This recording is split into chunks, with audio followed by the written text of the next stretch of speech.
We tell ourselves, oh, that's just who I am. But what if it's not? What if these are symptoms of something buried much deeper? This idea, it comes from the pages of The Root Within. It's a reflection that really dives into the masks we so often mistake for our own identity. So let's take a closer look at these masks. And right away, let's be clear, these are not character flaws, not at all. They're actually survival strategies. They're the masks we put on to manage a wound we often can't even bring ourselves to name. First up, there's numbing. And we are masters at this, right? We fill every single second with noise, with distraction, with being so busy, anything to avoid the quiet because we're terrified of what's waiting for us in that silence. We're scared we might actually have to feel something. And then, oh, this one's tricky. Avoidance. We're so good at dressing this one up as self-care. We say things like, I'm just protecting my peace, when we back away from a tough conversation or a big risk. But is that what's really happening? Or are we just building a smaller and smaller cage for ourselves? Next, we have control.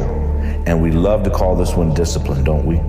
That need to micromanage every single detail, our schedule, our work, even the people around us. But let's be honest, this isn't really about having high standards. It's a frantic attempt to manage the utter chaos we're feeling on the inside. You know, the tighter our grip on the outside, the deeper the fear is on the inside. And of course, there's people pleasing. We call it kindness. We think we're just being nice. But if you look closely, a lot of the time, it starts to look more like a bribe for belonging. It's a transaction, and it's rooted in this absolutely terrifying fear that if we stop performing, if we stop being useful, we just won't be loved. And this brings us back to productivity, doesn't it? That relentless drive to just do more, achieve more. We think it's ambition, but so often it's really just a panic sprint away from that awful feeling of not being good enough. We're just trying to build a wall of accomplishments, hoping it's high enough that no one, not even ourselves, can see how scared we are behind it. And that's really the heart of it, isn't it? We have completely mistaken our survival strategies for our actual identity. All of these things, the numbing, the avoiding, the controlling, that's not who you are.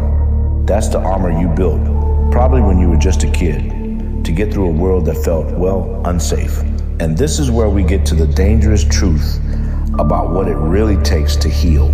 So why do we cling to these masks so tightly? It's simple, really. They feel safe. They give us this illusion that we're in control. They numb that original wound. And let's face it, in a world that feels so uncertain, that predictable numbness can feel a lot like safety. But take a look at this. It's pretty stark. What feels safe is almost never what actually heals. We reach for numbing, but healing asks for stillness.